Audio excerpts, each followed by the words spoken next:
ಸ್ನೇಹಿತರೆ ಎಲ್ಲರೂ ನಮಸ್ಕಾರ, ಮುಳ್ಳು ಜೊತೆಗೆ ಸ್ವಾಗತ. ನೋಡಿ, ಇವತ್ತು ಶ್ರೀ ಸಾಯಿ ಗ್ರ್ಯಾಂಡ್ ಹೋಟೆಲಿಂದ ಈಗ ಬೀಟ್ರೋಟ್ ಪಲ್ಯ ಮಾಡ್ತಾ ಇದ್ದಾರೆ ಪ್ಲಸ್ ಬೀಟ್ರೋಟ್ ಬೇಯಿಸಿರೋ ನೀರಲ್ಲಿ ರಸಂ ಮಾಡ್ತಾ ಇದ್ದಾರೆ. ನೋಡಿ, ಇವೆರಡೂ ಅಷ್ಟೇ ಸೂಪರ್ ಆಗಿರುತ್ತೆ, ಸೂಪರ್ ಕಾಂಬಿನೇಷನ್, ತುಂಬ ಚೆನ್ನಾಗಿರುತ್ತೆ. ನೀವು ಯಾವತ್ತೇ ಆದರೂ ಬೀಟ್ರೋಟ್ ಪಲ್ಯ ಮಾಡುವಾಗ ನೀರನ್ನ ಆಚೆ ಹಾಕ್ದಿರ ಈ ಥರ ಒಂದು ರಸಂ ಮಾಡ್ಕೊಳ್ಳಿ, ಸಖತ್ತಾಗಿರುತ್ತೆ. ಈಗ ಬನ್ನಿ ನೋಡೋಣ ಇವೆರಡನ್ನೂ ಯಾವ ರೀತಿ ಮಾಡ್ತಾರೆ ಅಂತ ಬಿಟ್ಟು ತೋರಿಸ್ಕೊಡ್ತೀನಿ. ನೋಡಿ, ಈಗ ಬೀಟ್ರೋಟ್ ಪಲ್ಯ ಮಾಡೋದಕ್ಕೆ ನೋಡಿ ಇದರಲ್ಲಿ ಸಪ್ರೇಟ್ ಆಗಿ ಪಲ್ಯಕ್ಕಂತಾನೆ ಈಗ ಒಂದು ಮಸಾಲ ರೆಡಿ ಮಾಡ್ತಾ ಇದ್ದಾರೆ. ಈಗ ಮಸಾಲ ಇದರಲ್ಲಿ ಏನೇನು ಹಾಕಿದ್ದಾರೆ ಅಂತ ಬಿಟ್ಟು ಹೇಳ್ತಾರೆ. ಒಂದು 10-15 ಗ್ರಾಮ್ ಜೀರಾ, ಓಕೆ, ಸ್ವಲ್ಪ ಒಂದು ಅರ್ಧ ಟೀ ಸ್ಪೂನ್ ಸಾಸಿವೆ, ಒಂದು 10-15 ಗ್ರಾಮ್ ಅಷ್ಟು ಕಾಳು ಮೆಣಸು, ಓಕೆ, ಒಂದು 3-4 ಪೀಸ್ ಬೆಳ್ಳುಳ್ಳಿ, ಒಂದು ಸ್ವಲ್ಪ ಬೆಲ್ಲ, ಕರಿಬೇವು ಮತ್ತೆ ಬೆಡಿಗೆ ಮೆಣಸಿನ್ಕಾಯಿ ಇಷ್ಟೊಂದು ಹಾಕ್ಕೊಂಡಿದ್ದಾರೆ. ಸ್ನೇಹಿತರೆ ನೋಡಿ, ಈಗ ಬೀಟ್ರೋಟ್ ಪಲ್ಯಕ್ಕೆ ಮಸಾಲ ಈಗ ರುಬ್ಕೊತಾ ಇದ್ದಾರೆ. ನೋಡಿ, ಗ್ರೈಂಡ್ರಲ್ಲಿ ಇದನ್ನ ನೀಟಾಗಿ ಫೈನಾಗಿ ರುಬ್ಕೊತಾರೆ. ಸ್ನೇಹಿತರೆ ನೋಡಿ, ಬೀಟ್ರೋಟ್ ಪಲ್ಯಕ್ಕೆ ಇದು ಮಸಾಲ ರೆಡಿ ಆಗಿದೆ. ಫೈನಾಗಿ ರುಬ್ಕೊಂಡು ಇದನ್ನ ತೆಗೆದಿದ್ದಾರೆ. ಬೀಟ್ರೋಟ್ ಪಲ್ಯಗೆ ಮಸಾಲ ಮಾಡಿದ್ರಲ್ಲ, ಆ ಮಸಾಲ ನೋಡಿ ಈಗ ಕೊಬ್ಬರಿಯಲ್ಲಿ ಹಾಕ್ಕೊಂಡು ಇದರ ಕೊಬ್ಬರಿಯಲ್ಲಿ ಮಿಕ್ಸ್ ಮಾಡ್ತಾ ಇದ್ದಾರೆ.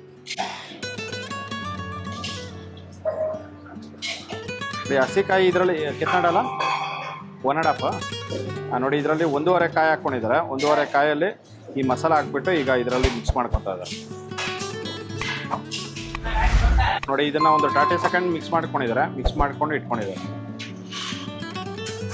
ಬೀಟ್ರೋಟ್ ಪಲ್ಯ ಮಾಡೋದಕ್ಕೆ ಈಗ ಬಾಣಲಿ ಇಟ್ಕೊಂಡು ಇದ್ರಲ್ಲಿ ಸ್ವಲ್ಪ ಆಯಿಲ್ ಹಾಕ್ಕೊತಾ ಇದ್ದಾರೆ. ಜಸ್ಟ್ ಒಂದು 100 ml ಆಯಿಲ್, ಜಸ್ಟ್ ಒಂದು ಅರ್ಧ ಟೀ ಸ್ಪೂನ್ ಸಾಸಿವೆ ಹಾಕ್ಕೊಂಡಿದ್ದಾರೆ. ಅರ್ಧ ಟೀ ಸ್ಪೂನ್ ಅಷ್ಟು ಜೀರಿಗೆ, ಜೀರಿಗೆ ಸ್ವಲ್ಪ,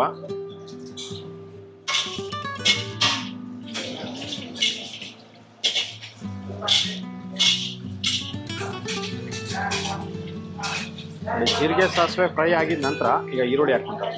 ಒಂದು ಅರ್ಧ kg ಈರುಳ್ಳಿ,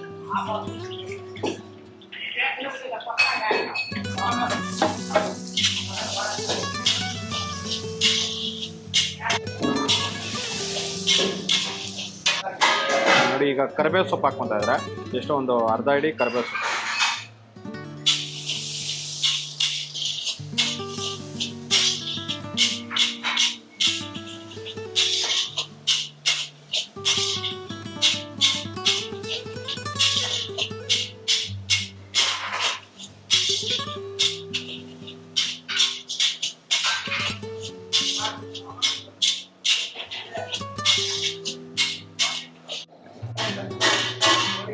ನೋಡಿ ಈಗ ಈರುಳ್ಳಿ ಎಲ್ಲ ಫ್ರೈ ಆಗಿದ ನಂತರ ಈಗ ಮಸಾಲ ಹಾಕ್ಕೊಂಡಿದ್ದಾರೆ.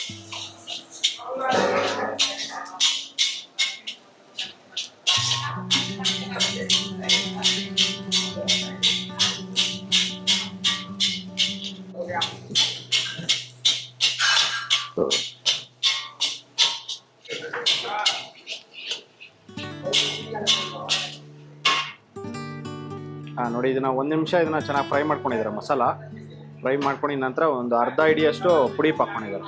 ಮತ್ತು ಹುಣಸೆಹಣ್ಣು ಹುಳಿ ಒಂದು ಅರ್ಧ ಗ್ಲಾಸ್,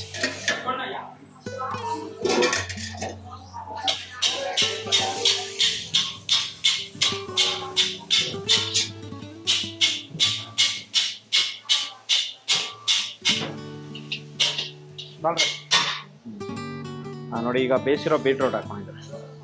ಬೀಟ್ರೋಟು, ಕಡಲೆಕಾಳು, ನೋಡಿ ಅದರಲ್ಲಿ 1 ಹಿಡಿ ಕೊತ್ತಂಬರಿ ಸೊಪ್ಪು,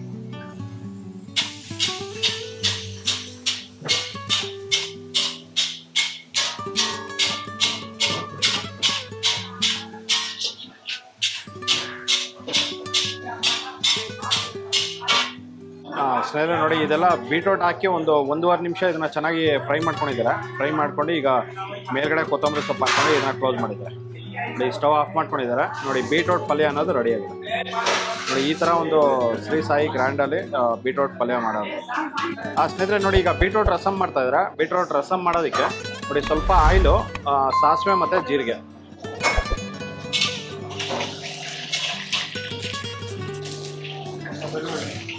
ನೋಡಿ ಸ್ವಲ್ಪ ಜಜ್ಜಿರೋ ಬೆಳ್ಳುಳ್ಳಿ ಹಾಕ್ಕೊಂಡಿದ್ದಾರೆ. ಮತ್ತು ಗುಂಟೂರು ಮೆಣಸಿನ್ಕಾಯಿ ಸ್ವಲ್ಪ ಹಾಕ್ಕೊತಾ ಇದ್ದಾರೆ. ಸ್ವಲ್ಪ ಕರಿಬೇವು ಸೊಪ್ಪು,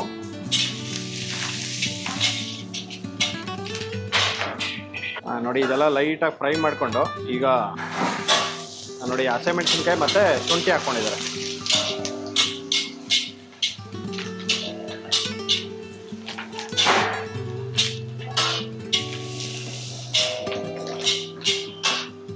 ನೋಡಿ ಇದರಲ್ಲಿ ಟೊಮೊಟೊ ಹಾಕೊಂಡಿದ್ದಾರೆ, ಒಂದು ಅರ್ಧ ಕೆಜಿ ಟೊಮೊಟೊ.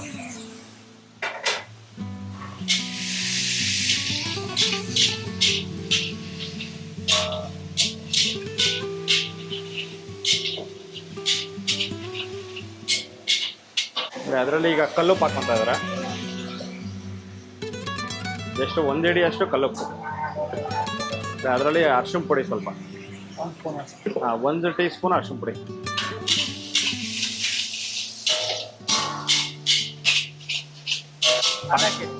ಪಾಂಚ ನೋಡಿ, ಒಂದು ಅರ್ಧ ಕೆಜಿ ಟೊಮೊಟೊ ಇದನ್ನ ರುಬ್ಕೊಂಡು ಇದ್ರಲ್ಲಿ ಹಾಕ್ಕೊತಾ ಇದ್ದಾರೆ.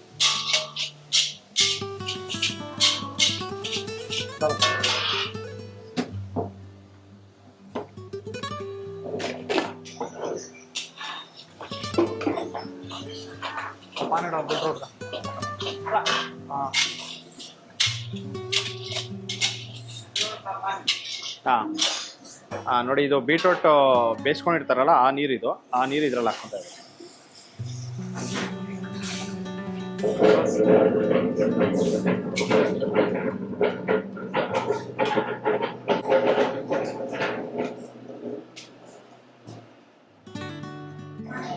ನೋಡಿ, ಈಗ ಹುಣಸೆಹಣ್ಣು ಹುಳಿ ಹಾಕ್ಕೊತಾ ಇದ್ದಾರೆ.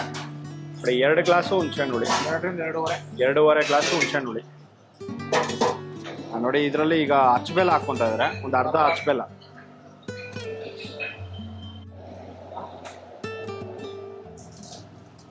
ನೋಡಿ, ಈಗ ಇದರಲ್ಲಿ ರಸಂ ಪೌಡರ್ ಹಾಕ್ಕೊತಾ ಇದ್ದಾರೆ, ಇದು ಶಕ್ತಿ ರಸಂ ಪೌಡರ್.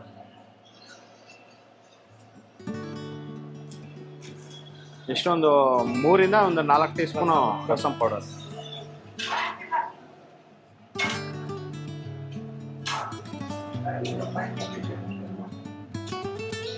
ಇದು ರಸಂ ಪೌಡರ್ ಲಾಸ್ಟಲ್ಲಿ ಹಾಕೋಬೇಕಾಗುತ್ತೆ. ಇದು ಎಲ್ಲ ಐಟಮ್ ಎಲ್ಲ ಹಾಕೊಂಡಿರ್ತೀವಲ್ಲ, ಹುಣಸೆಹಣ್ಣು, ಬೆಲ್ಲ, ಉಪ್ಪು ಎಲ್ಲ ಹಾಕಾದ್ಮೇಲೆ ಸ್ವಲ್ಪ ಕುದಿ ಬರುತ್ತಲ್ಲ, ಆ ಟೈಮಲ್ಲಿ ರಸಂ ಪೌಡರ್ ಹಾಕಿ. Okay okay. ಆಮೇಲೆ 1-2 ನಿಮಿಷ ರಸಂ ಪೌಡರ್ ಚೆನ್ನಾಗಿ ಕುದಿಸ್ಬಿಟ್ಟು ಆಮೇಲೆ ಬೇಳೆ ಹಾಕಿ. Okay okay.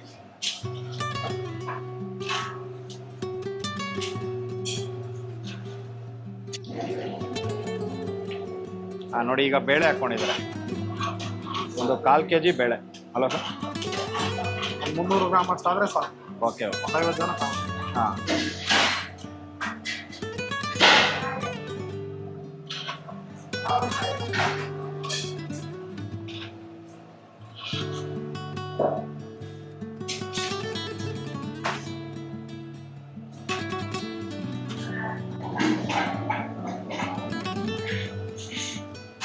ಸ್ನೇಹಿತರೆ, ನೋಡಿ, ಬೇಳೆ ಹಾಕಿ ಒಂದು 20 ನಿಮಿಷ ಇದನ್ನ ಚೆನ್ನಾಗಿ ಕುದಿಸ್ಕೊಂಡಿದ್ದಾರೆ. ನೋಡಿ, ಫುಲ್ಲು ಚೆನ್ನಾಗಿ ಕುದ್ದಿದೆ. ಕುದಿದ ನಂತರ ಈಗ ಲಾಸ್ಟಲ್ಲಿ ಕೊತ್ತಂಬರಿ ಸೊಪ್ಪು ಹಾಕ್ಕೊಂಡು ಈಗ ಕ್ಲೋಸ್ ಮಾಡಿದ್ದಾರೆ. ನೋಡಿ, ಬೀಟ್ರೋಟ್ ರಸಮ್ ರೆಡಿಯಾಗಿದೆ. ನೋಡಿ, ಈಗ ಸರ್ವ್ ಮಾಡೋದಕ್ಕೆ ತೊಗೊಂಡೋಗ್ತಾ ಇದ್ದಾರೆ.